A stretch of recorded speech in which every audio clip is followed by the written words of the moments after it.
Cashflow Diary Podcast, episode 166.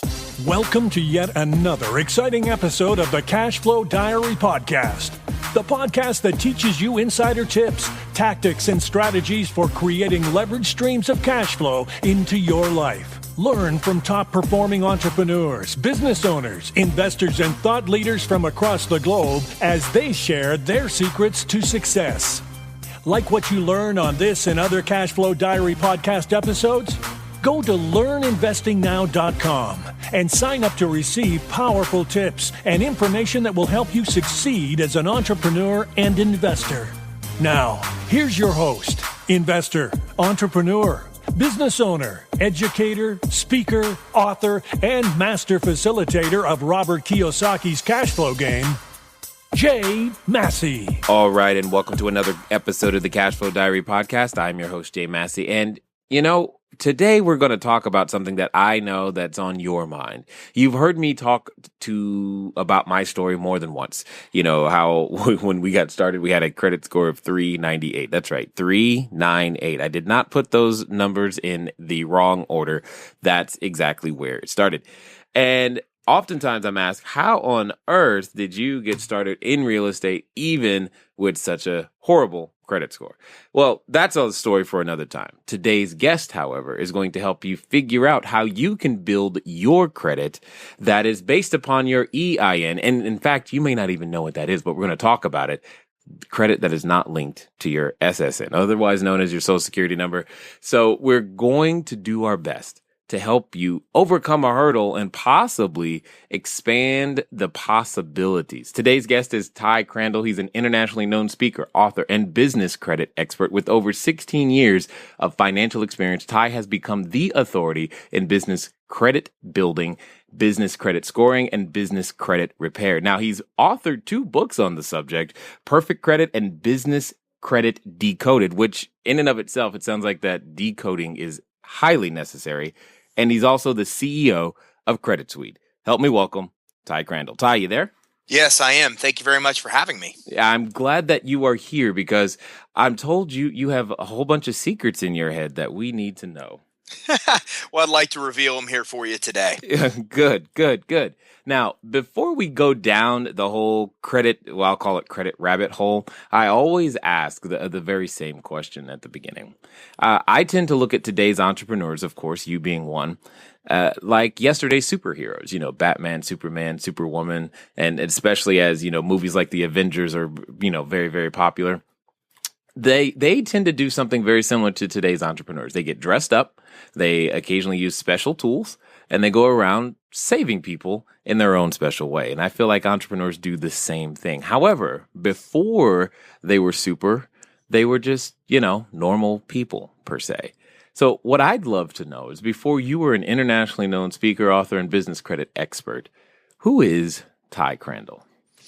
Well, I appreciate that opportunity. I like a lot of the people on your show as an entrepreneur. I came from the military and knew that I had a passion for running and owning a business. And obviously, when I think you get into a business, you find that it's a lot more difficult and a lot more time consuming than you had initially intended.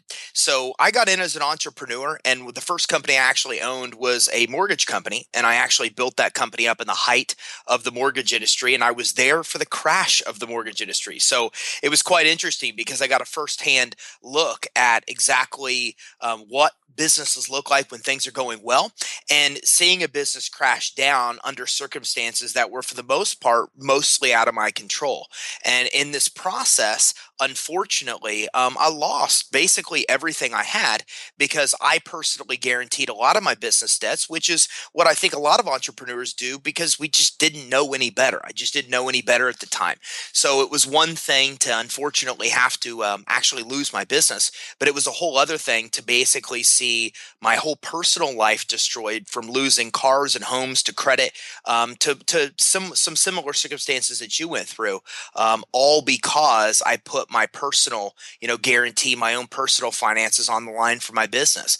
So after that, and I started to get back on my feet again, helping people build personal credit or repair their personal credit from what had taken place, I quickly realized and discovered what business credit was, and was shocked. I was shocked to realize there was a whole world out there of people being able to get money without personally guaranteeing it, and not take on those risks that I took on, and not have the devastating effects that I went through. And I was just shocked to discover that, one, this was out there, and two, there were no advocates that were standing at the highest mountain screaming about it. So I decided to become that advocate, and ever since then, for the past many years, I've been a real advocate for business credit, helping entrepreneurs understand that there's this whole world of money out there that anybody can access, and in doing so, they can keep their personal finances safe, eliminate that personal liability. So maybe a little bit longer than you'd intended, but hopefully that gives you a little bit of a good idea of where I come from in my background. No, that was perfect in so many different ways. I mean, I think one of the things you're speaking of that's I hope many people pick up, if nothing else, from what you just said, is that when you see a need, go fill a need, because there's probably a business there. And you said there were no advocates, and you're absolutely right. And this is also why I was thinking the Business Credit Decoded book made it rang kind of true to me, because I'm like, what is this mystery thing, that's known as business credit? But before we go there, because I know everybody wants to understand that credit, because I do too. However, there was something that you said that I've just got to acknowledge. First of all, thank you for your service in the military, because that's just always important to me. Oh, thank you for that. But you said that you were there for the crash. You had a personal front seat ride right there in the front of the roller coaster.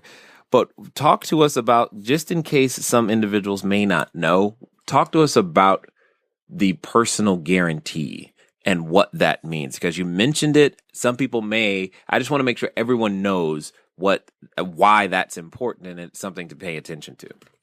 Well, whenever you personally guarantee anything, then what happens is you basically become personally liable for that debt. So what a lot of entrepreneurs, including myself, did is, if you obtain a credit card, if you obtain a credit line for your business, a lot of us believe, just because our business name is on that card, that the business is liable, but that's not the case. In almost all cases, when you obtain credit, when you obtain credit lines and bank financing, when you obtain anywhere from, credit cards to bank loans, you're personally guaranteeing that debt. So that means if anything were to happen, if you were to go late on that, if you were to default on that debt, then unfortunately they can come after you personally. They can come after your personal assets, your home, your vehicles, your stocks, any assets that you have. So what happens is, that means if anything were to happen with your business, and Jay, let's admit, most people don't think anything is going to happen to their business. They believe that they're going to be highly successful. But when you look at something like the mortgage crash, this is something in a lot of cases that's out of our control. And unfortunately, those type of events put 75% plus of businesses out of business. So if that were to happen, and I were to have had business debts or business credit cards, loans that I had personally guaranteed, then that means they could then come after the assets of the business and turn around and then come after my personal assets, taking everything I have of value until they get paid back. And I think right there, we just scared half the people. So it wasn't my intention, I promise. I know, but that's exactly why I wanted you to say it, is because that's one of the things that fortunately or unfortunately, I don't know, because of the situation of how I got started, I learned early terms like non-recourse, because I had to.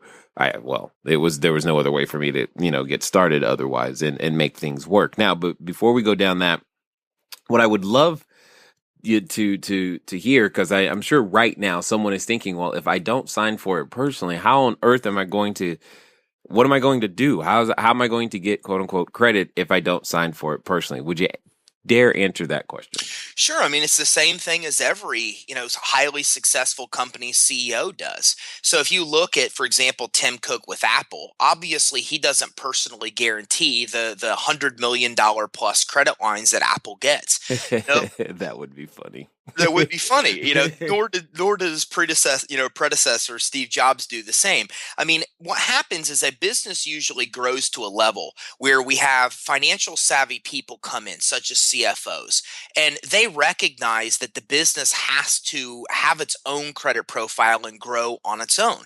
Because if you grow a successful business, the business is designed to outgrow your personal credit. So what most don't realize is that just as you have credit linked to your social security number, your business has its own credit profile and score that's linked to its EIN number. And with very little effort, once you obtain some credit for that EIN, then what happens is the EIN, the business itself, can then stand on its own. So it itself can go out and get vendor credit. It can get store credit cards. It can get, cash or credit such as Visa cards and credit lines without the owner needing to supply their social, without them needing to supply a personal guarantee because the business stands on its own. So that's how every highly successful business in this country does it. It's just a matter of what a lot of entrepreneurs don't know is that even starting out, you can actually do it the exact same way and not personally guarantee the debt, not even have this credit that you're obtaining roll over to your personal credit reports. So then, in this particular case, you're saying if hypothetically speaking, let's say I'm out there, if I'm fixing or flipping or rehabbing something very, very large, I could have my business go out there and have a very, very nice credit line with, say, Home Depot or my vendor or supplier, and being able to have the business liable for that, not necessarily myself. That's what I'm hearing. Is that accurate? Yeah, that's spot on correct. And as a matter of fact, a lot of the people that we see actually build their business credit within 1 to 2 years to have high limit credit lines and credit cards that they're even able to use to purchase real estate. Got it. Now, you said something that I think everybody was thinking, and I know I just was. You said 1 to 2 years. So this isn't, I'm not going to be able to come to you today and say tomorrow have a credit profile of any substantive area or reach. Well, that's the beautiful thing about business credit. When you talk about consumer credit, the FICO score is very complicated. It's based on 5 factors. And when it includes factors such as credit mix, length of credit history, utilization, these are things that are very hard to control. So you have to have 6 months of building credit for FICO to even give you a score, and many, many years of well-disciplined borrowing to get a really good score.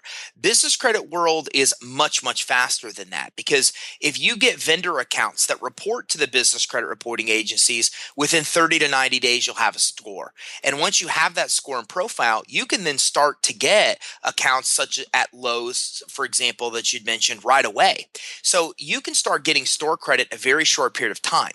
First of all, you can get vendor credit immediately, which are, supplies, Uline, Quill, office supplies, working supplies. You can get those immediately, get what you need for your business, and build your credit in the process. And then in a very short period of time, in about 90 days or less, you start getting store credit cards. And in about 6 months total, you can start to get $5,000 or $10,000 Visa or MasterCard credit cards. But when I was talking about getting into a year to 2 years, that's when you start building 100 or 200,000 in real cash credit.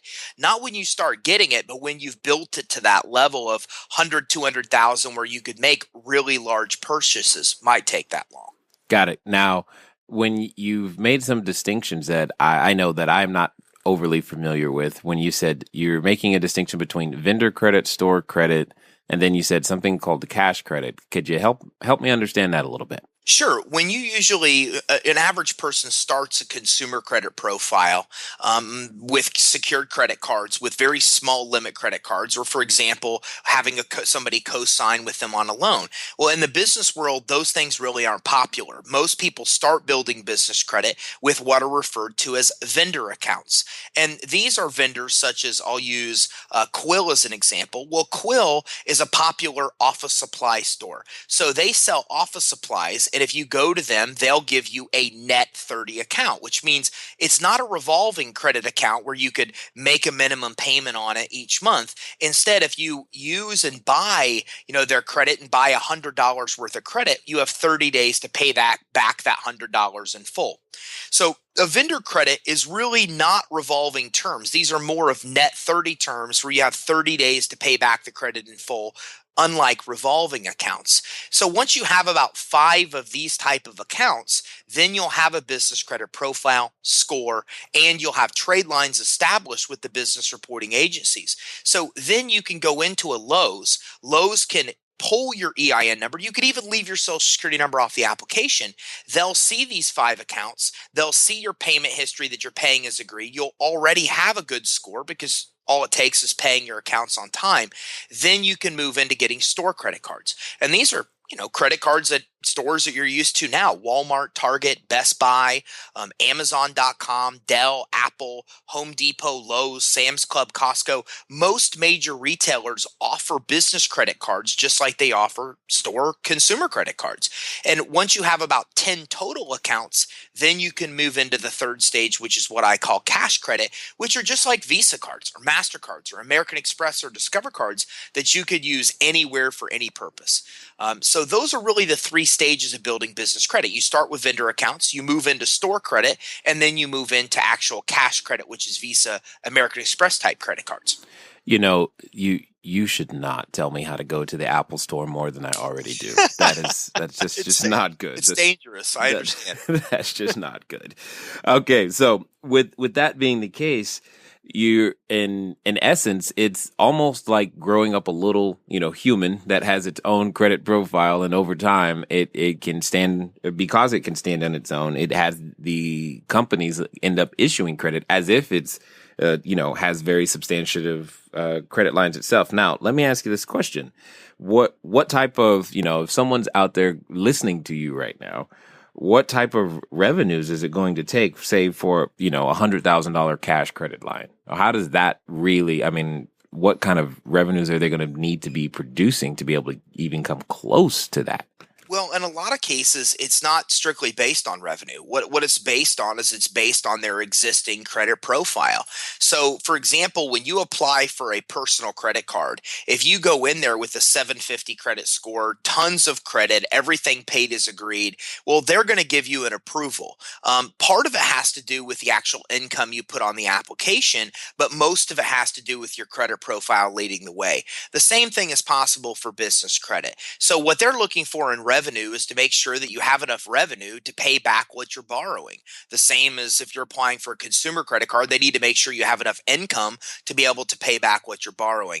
But it's really the credit profile itself that will determine the approval amount. So, for example, if you're going in and you have $70,000 and $100,000 credit lines, well, then it's not that difficult to turn around and get more of those kind of credit lines. So a lot of it's based on the credit profile that you've built, and less to do with the revenue. The revenue just needs to support that you can obviously make those payments. Got it. So let's pretend I'm just now starting my business like today. Obviously, what's the likelihood of me getting even the first level of accounts? I think you called them vendor accounts, the net 30s. Well, it's very good if you have a general idea of what the credit issuer is looking for. And we kind of call this the secret, approval formula, because every lender has about 20 points they look at to make sure that you're credible in their eyes to issue you credit.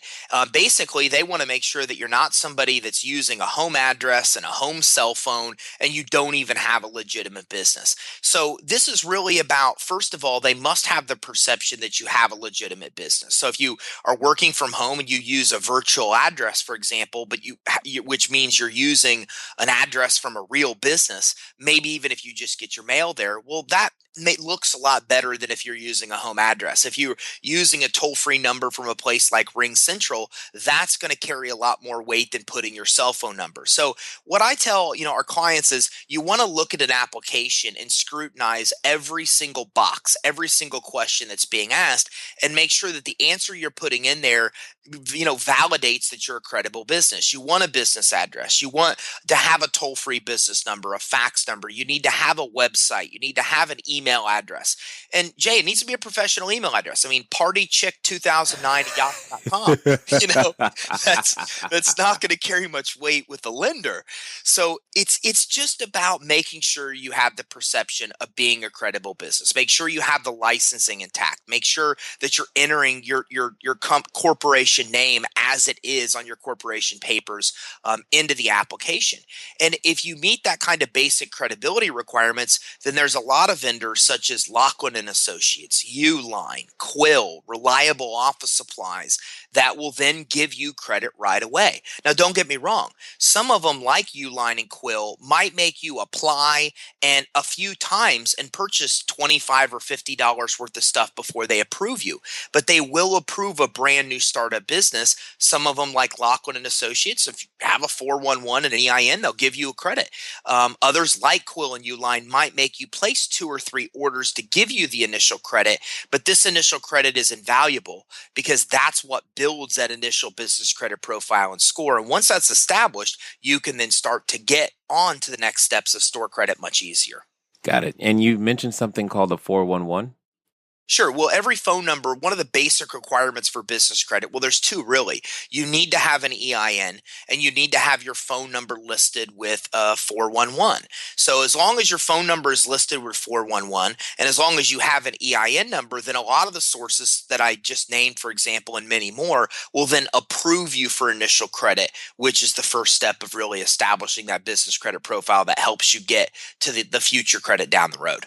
Got it. So when it comes to it, it sounds, I mean, you're almost making this sound way too easy, Ty. How come more people don't know? How come there, like you said, there's no advocate? Where's the sounding bullhorn? Where's the 1995 you can have personal credit on TV advertising? Where are all those things? That's what really surprised me is that when I first started to look into business credit, I went about 5 pages deep in Google before I found any good content. And if you're like me, if it doesn't exist on the first page of Google, well, then it just doesn't exist.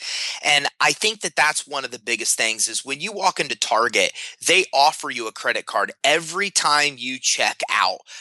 But they never have done that on the business side. No entrepreneur walks into stores and are offered a business credit card without liability. Because let's be realistic. If you're willing to give Target your social, if you're willing to take on the personal liability, there's no reason that they would tell you that you don't have to do that. They like the system where it is, where mostly larger companies that have CFOs figure out and know how to do this, while the small entrepreneurs that are just getting started don't know how to do this. So even though credit is really predominant in the world because it's pushed by the credit issuers, in the business world, that's not the case. They don't promote this heavily because they want the people that know the secret handshake, being the higher end, more successful companies, to be the only ones that get in.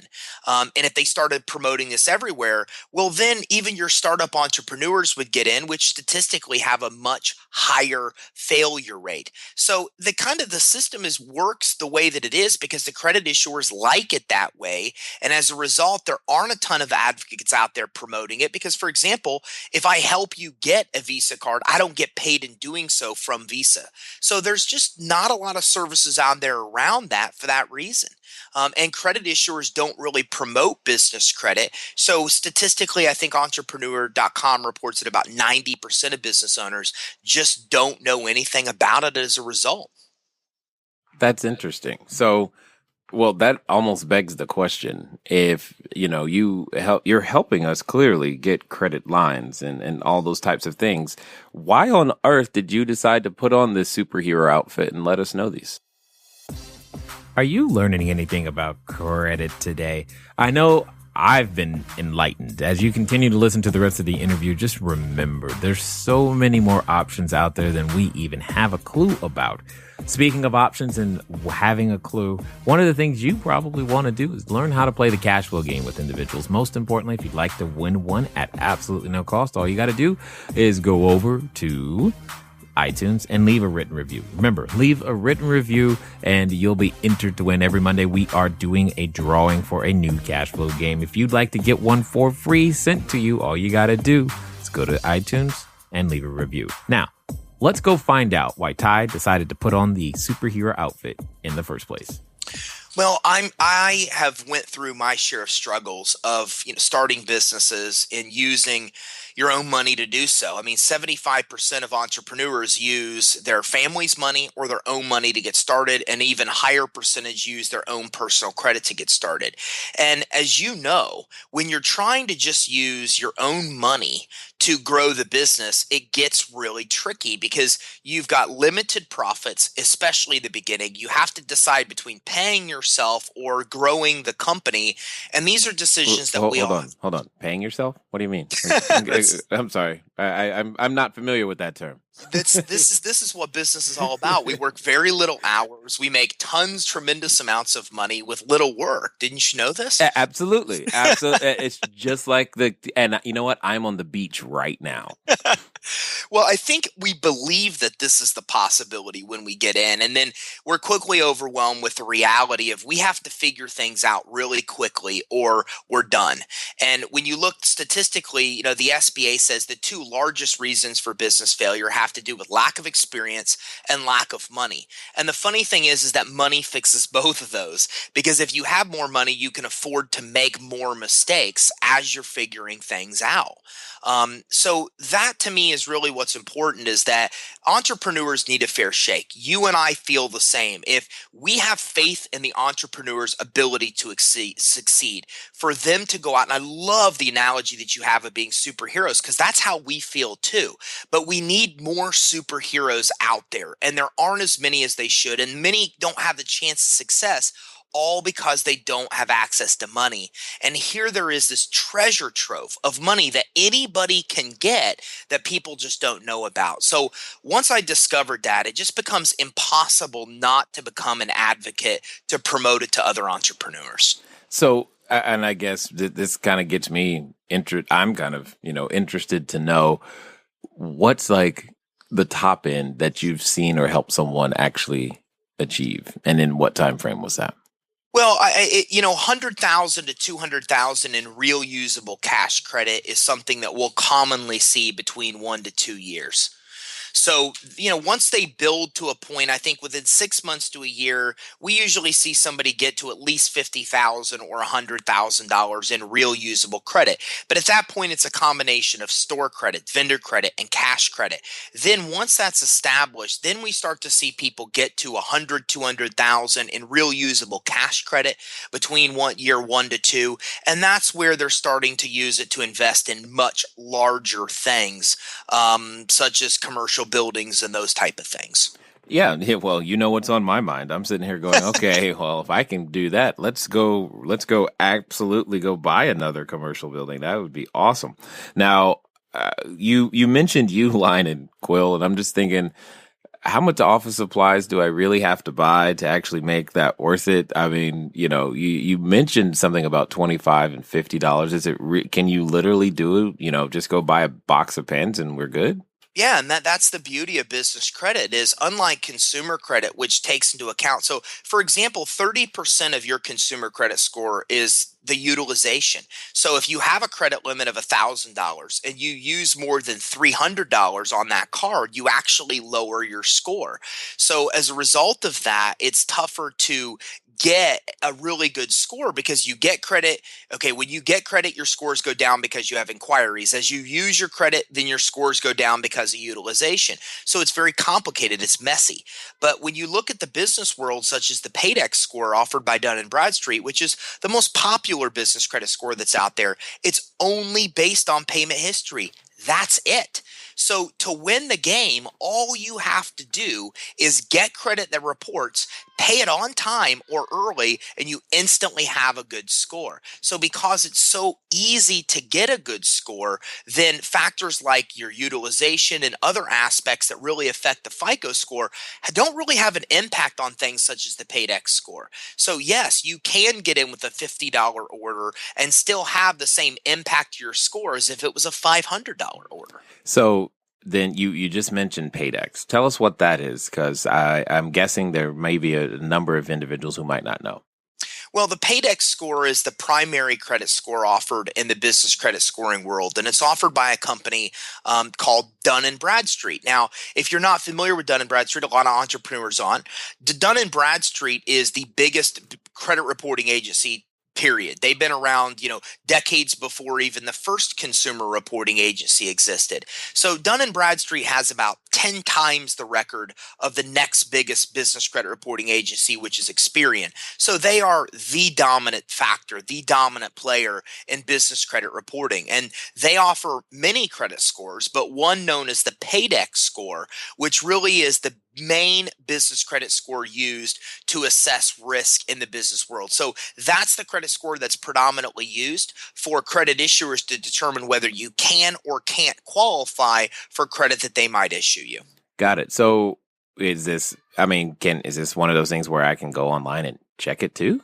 Sure. Yeah, absolutely. I mean, you can, and that's what's scary about business credit is unlike your FICO scores where somebody needs what the Fair Credit Reporting Act calls permissible purpose to pull your credit.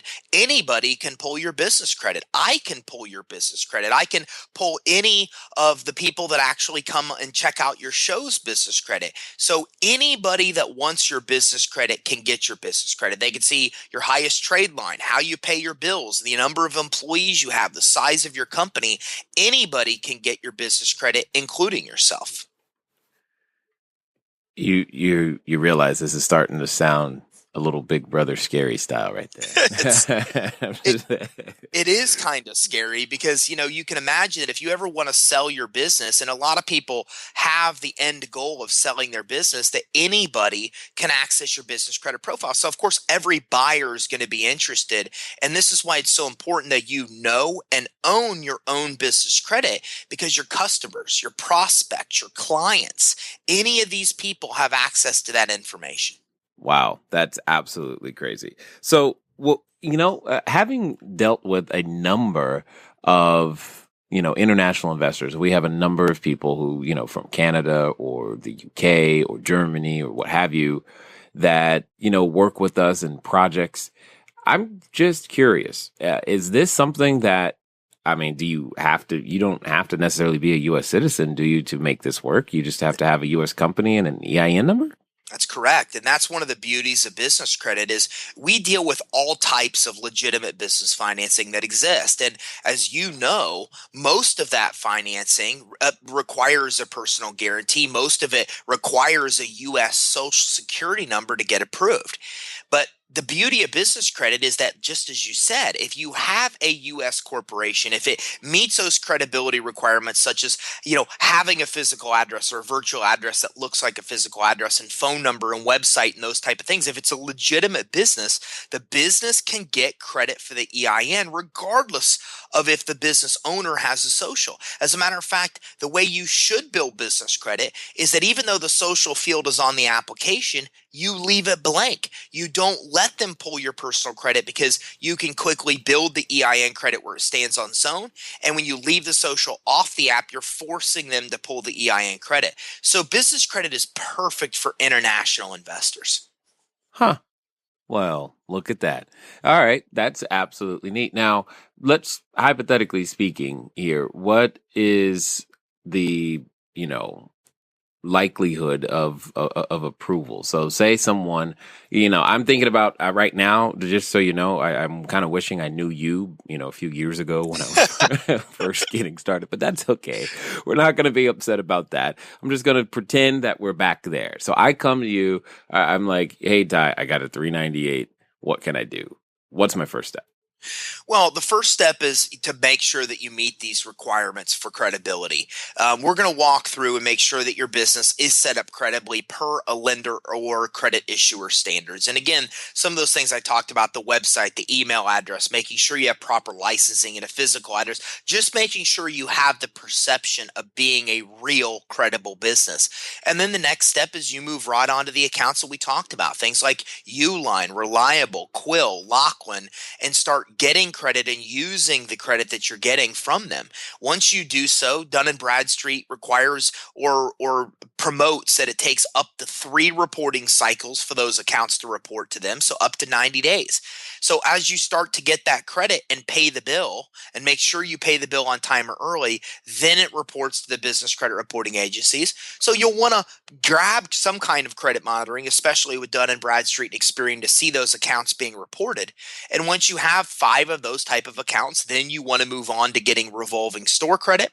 And once you get about 10 total accounts, that's when you'll then take the step in about 6 months of moving on to cash credit. So in the beginning stages, making sure you're set up credibly, and then using your new credible business to go in and start applying for vendor account. Those are the 2 primary steps that will build that initial business credit profile and score. Got it. And you mentioned reporting, so I can't just open the account and not use it, is what you're saying. I got to do something with it and it's showing payment. Right, absolutely. As we talked about with the Paydex score is based on payment history. So the beautiful thing about these accounts is it doesn't matter if you buy $50 or $500 worth of stuff. What matters is that you use the account and that you pay the bill timely. As long as you do those 2 things, that's what will establish that business credit profile and score for you. Got it. And then you mentioned it sounded like a new type of an account, and I think I know what you mean, but I just want to make sure. You said something about a revolving account versus, I'm assuming that's different than the net 30. Well, yeah, that is. I mean, the net 30 are vendor accounts. Those are accounts that are given to you for 30 days to pay back that bill in its entirety, not revolving terms. But the minute you start moving into store credit cards and cash credit cards, well, those are revolving credit accounts. So those are accounts that you could spend $500 on and make a minimum payment of $25 on until you pay off the balance. Got it. Totally understood. Now, is it possible? I'm just curious. Have you ever run into a situation where someone probably already has these Paydex scores and all this other stuff, but they don't know it? Well, it is possible, but rare. I mean, 95% of trade vendors out there don't report to the reporting agencies. So if there's a trick, if there's a complication, there's a couple things that we see. People run into issues because they include the social on the application. You can't do that because in doing so, you're volunteering a personal guarantee, and they're going to pull your personal credit if you put that personal social on that credit report. So that's a mistake that you absolutely have to avoid. And the other thing is you need to make sure that you're getting accounts that actually report to the reporting agencies, because 95% of trade credit doesn't report. So if there's a trick to getting approved for business credit, that's what it really comes down to. It's that starting phase, starting vendors, finding vendors that will give you credit even if you have none already, that actually report to the business reporting agencies. Got it. You run the danger of creating a whole bunch of jobs if you keep this up, Ty. Well, look, I'm just trying to put more superheroes out there. Yes, and have them dressed in something other than a beat up Pinto and ratty suits, I guess. Hey, that's right. Let's give us a shot. Excellent. So I know if anyone is like me, they're seeing the opportunity that lies here. I guess the question becomes, I'm sure at some point somebody's going, tell me, Ty, what I do next. I mean, if I'm ready to put on that superhero outfit, but like you said, just need access to a little bit more capital, this is clearly a viable way of doing so. What's the next step? How do we find out more with you, Ty? Guide us through. Well, they can go to our webpage, creditsuite.com, and get a ton of information about us. But they can also go to creditsuite.com/EIN credit. That's creditsuite.com, and Credit Suite is SUITE. So creditsuite, SUITE.com/EIN credit. And there they can actually grab a free 4-step guide that will walk them through in depth the process of building business credit. It will outline the 4 essential steps to actually building credit for your EIN that's not linked to your social security number. That's awesome. And so in theory, by the time they're done today, that they could easily be well down this path to make it happen. So I guess with that, is when it comes to the stores that give these net 30 accounts, etc., are they always office supply stores? Because I'm just like, man, I don't need that much paper. Well, they're actually not. I mean, there's a large variety of them out there, but there is no question that you're right. I mean, sometimes with vendor accounts, you have to make a sacrifice. You have to buy more supplies or buy some things that you wouldn't normally buy, and that's the sacrifice of getting that initial business credit, and that's a sacrifice we have to make because 95% of trade vendors don't report to the reporting agencies.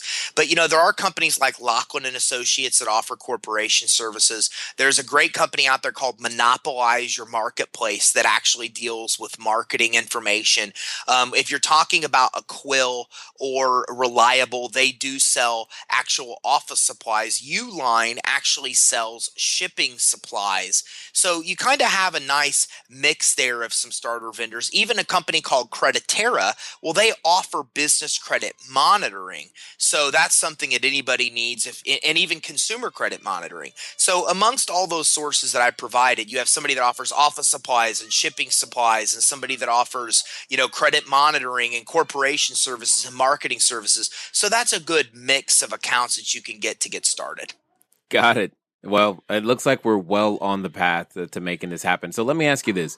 What would you say to that new entrepreneur who's considering putting on their superhero outfit for the first time? They haven't started, but they're considering started. What would you say if they're still feeling a little nervous?